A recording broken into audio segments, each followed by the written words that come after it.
Hello, my name is Lisa Shea, and today we're going to talk about creating a good business card for authors. And even if you haven't published your book yet, it's a really good idea to carry business cards around with you about the type of books you're working on, because you never know who you're going to run into, whether it's an illustrator for a cover idea, or people who have publishing contacts, or other people who could help you with beta reading.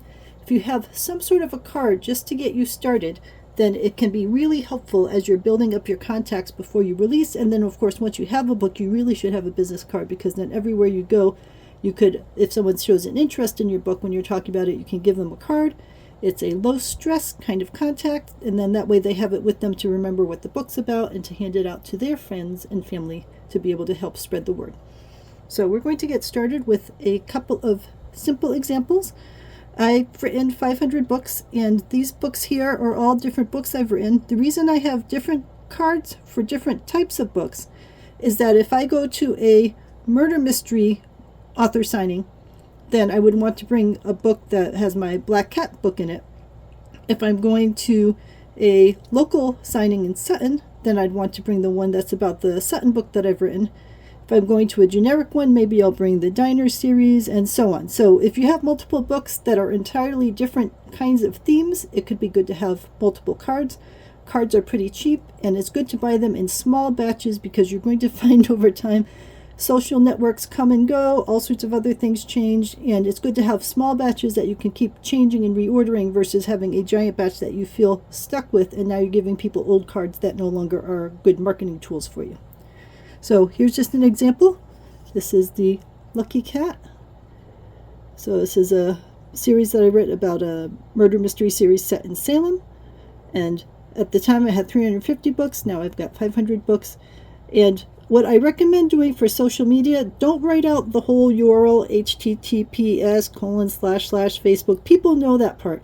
And if they're going to Facebook, they're not going to type in all of that nonsense. They're just going to look for your name. So it's a good idea just to put the little icon of the site you're talking about and your name. And if it's possible, it's good to have the same name in a bunch of different places instead of changing them.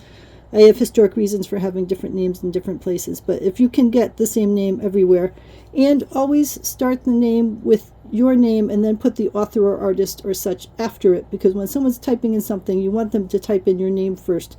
You don't want them to see the author or artist first and have to get through it. It'll start to auto-populate. You don't want it to be auto-populating other people's names before it decides to start showing your information. And I do recommend getting a double-sided card. You might as well make the back serve a purpose. In my case, it shows some of my other books, so that if someone likes my book that they are interested in, they might be able to go get some of my other books too. So that's my Lucky Cat series.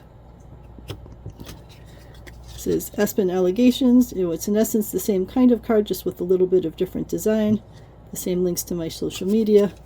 The same links to my other related books. Preening Peacock is a cozy mystery series set in zoos. So pretty much the exact same information. And my other related books on the back. Sorry for the zoom popping in and out, it's just the way the camera works. And then my Diner series. And part of what I'm going to comment on these is, as much as I like these cards, it's hard to judge on the screen how light or dark something's going to be. That cover came out really dark, and it's impossible to read pretty much. So it's good to do a small test run and see what it's like before you go ordering 300 or 500 of these things. Start small, you can always order more. And I know it costs a little more to do the small run, but it's really worth it, because if you're giving out cards that are not making you sales, then that was a loss of money. And then the back of the card. All right, so in general, when you're doing book cards, have a clear image of the cover. The cover needs to be clear. I mean, I talk about that in my cover design ideas. The cover needs to have a nice, clear title and your author name in big letters that presents you as an established author. Even if you're a new author, people want the impression that you're an established author that's worthy to go looking for. And then a clear image in a style that clearly represents the genre that you are writing in. So that's cozy mystery. I mean, all of these are pretty much cozy mysteries that I'm showing the examples for. All right. So let's look at a friend of mine's cards.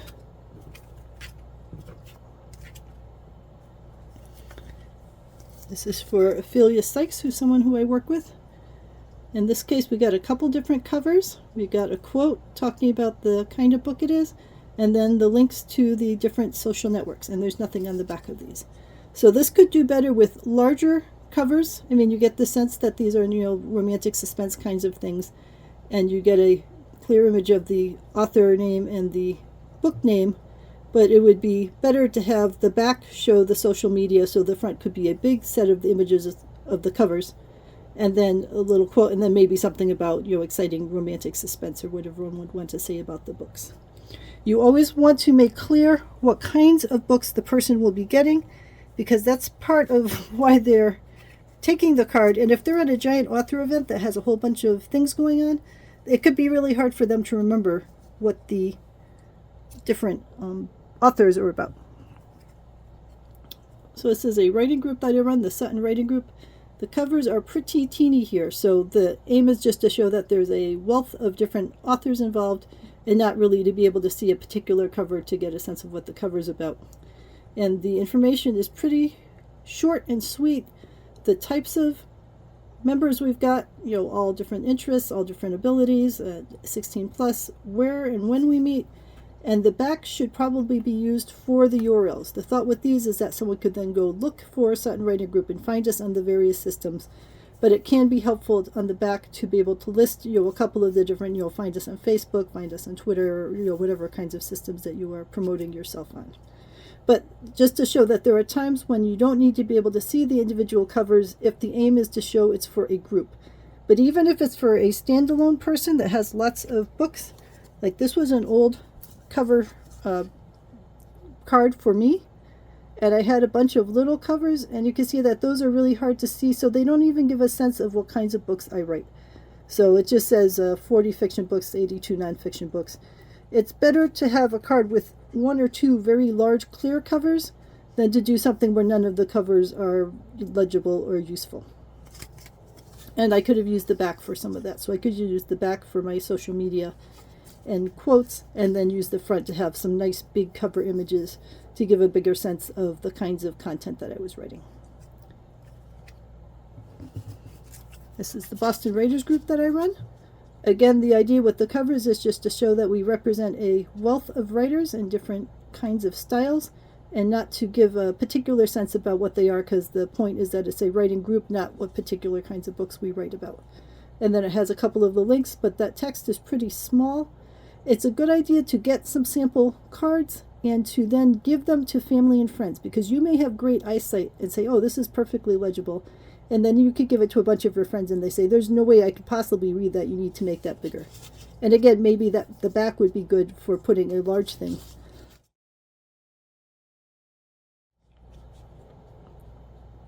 And in this case, I was putting the whole URL, facebook.com/twitter.com/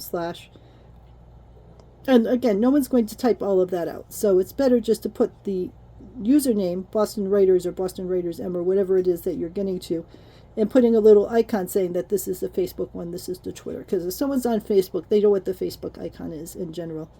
Usually they'll just go looking for the Boston Writers when they're on their site, and the little icons just give them a sense of, are you actually on Facebook or are you not on Facebook, or whatever system they're using. So speaking of tiny writing, this was one that I thought looked great when I was working it on my computer screen, and when I got it in person, everyone I handed this to said, I can't read that at all. It was just too tiny. So there are things that you think look good on your computer. You have to do tests with people to say, is this even going to be readable? What I should have done, and I show on the back the kinds of books the person would get for attending, but that was less important than to have something they could read. It would have been much better for me to make the week 1, week 2, week 3, week 4, what are you going to learn, nice and big on here. And then on the back, provide some of the other information, and not even list the books. Just say you get, in this, now we're getting 30 free books, but just say you get free books as part of the seminar series, and not, in essence, waste all that space on pretty pictures when there's important information that they want to be able to learn about what they're actually going to be learning from these seminars. These are the cards from the art organization that I run. So the front has got some nice large clear lists of things we do. We have demos, we have how-to books, we have an online members gallery, we do group field trips. So the idea of listing a bunch of them is that some people may hate group field trips but might love social networking promos for their art. So when you list a couple different things, you appeal to different people, and someone says, oh, I don't care about those two, but I really like those three. And then the back lists the Facebook, Twitter. And again, I would now not do it this way. I would just have the Facebook icon and a URL. And in most cases, it's the exact same URL with some trimming because of user space issues. So it's good to have, instead of these long things, which someone's not going to type that, just put the icon of the thing and then what the username is on that account.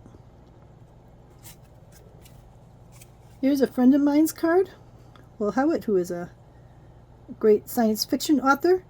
In this case, he has one book, Citizenship. It's a very appealing image. When we put these books out on tables at author sales, then people always come over to take a look at it. It's clearly about science fiction. It's clearly about AI.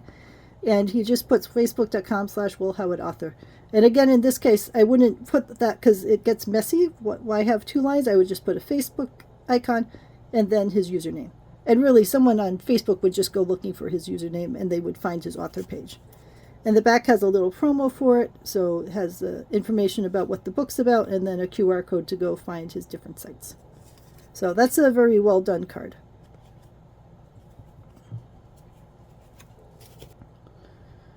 Right, this is a band I work with, and it has the phone number on there, so I'm blocking that. But it has a like us on Facebook. I would make that much bigger. It is true when you look for Far Freedom, you find a bunch of different ones. So I might even be more clear and say like us on Facebook and then put the username, and I would put that on the back because right now the backs of these are completely blank. So that'd be a good place to say like us on Facebook and then have the actual username to make sure that it's clear that, which username that you're looking for. It's pretty clear when you look at the other Far From Edens that it's not this kind of a band, but it's still good to make that nice and clear to people. So the colors are nice. The music from Adele Zeppelin gives a good sense of what the range is, but I would make the Facebook thing not quite so as hidden. All right, I do wine writing. So it just has a generic picture of grapes on there that I happen to take that at a local winery. It says that I write for the New England Wine Gazette, wineintro.com, and then on here it has my actual address and phone number because I'm giving these out to winery owners and I want them people to contact me. So this isn't something I give to the general public. It's directly for winery owners that I want to be able to find me in different places. So that is definitely something you want to consider. Do you want people you're giving this card to have all your personal information, which is sensitive in our modern day and age, or do you want them to find you on email or social media, which is a little less intrusive? And there isn't anything on the back. Maybe this is where I put some links to Wine Intro and other sites. Similarly, I run a Sutton Math site for the information on the town I live in, genealogy information and that sort of thing. I would give this to local business owners, so it does have my address and my phone number on here. This is not something I would give out to the general public. And nowadays, I would not put this whole HTTP www.suttonmass.org. I would just put suttonmass.org because that's what people are going to type into their browser, and it will fill in all the rest of that stuff. You want to make any typing that someone does as quick and simple as possible. And this has a generic sunflower image. I have some other versions that have different local Sutton images on them, which in general works better. You want something that shows that you are creating these things personally and they're not just AI generated. And these happen to have a Vistaprint promo on the back of them. I would not do that. I would use the back to do actual promos of the sites that you run that are related to it. This is a previous Sutton card I had, which while it has a nice falls image and it has my address and phone number and stuff on there, the address and stuff is really hard to read against this background. So what I might do now is I might have the image on the front, which is a recognizable waterfall in our area, and it has the pretty curved trees and all of that, and then on the back side put all of the other information, the contact information that I wanted. So that way it was legible and also presented something about the local scene to show that I'm a local writer.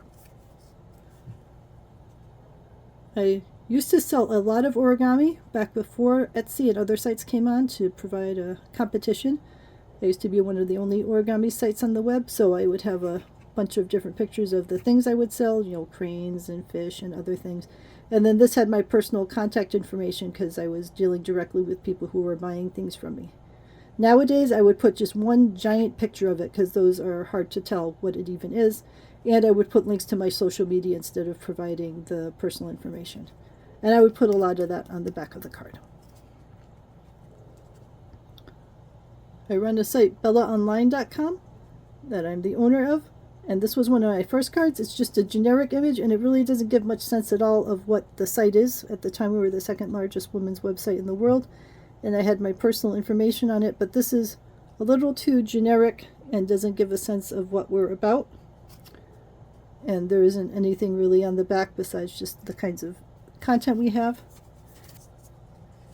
This is another version of the card I did, which is more like a business card than a promo card. And again, it really doesn't give a sense of what we're about. So I would try to avoid these kinds of cards in general. Because if someone gets your card in some sort of a, networking event or author's fair or something, they need to remember what your card was about. And if it looks too generic, they're going to forget.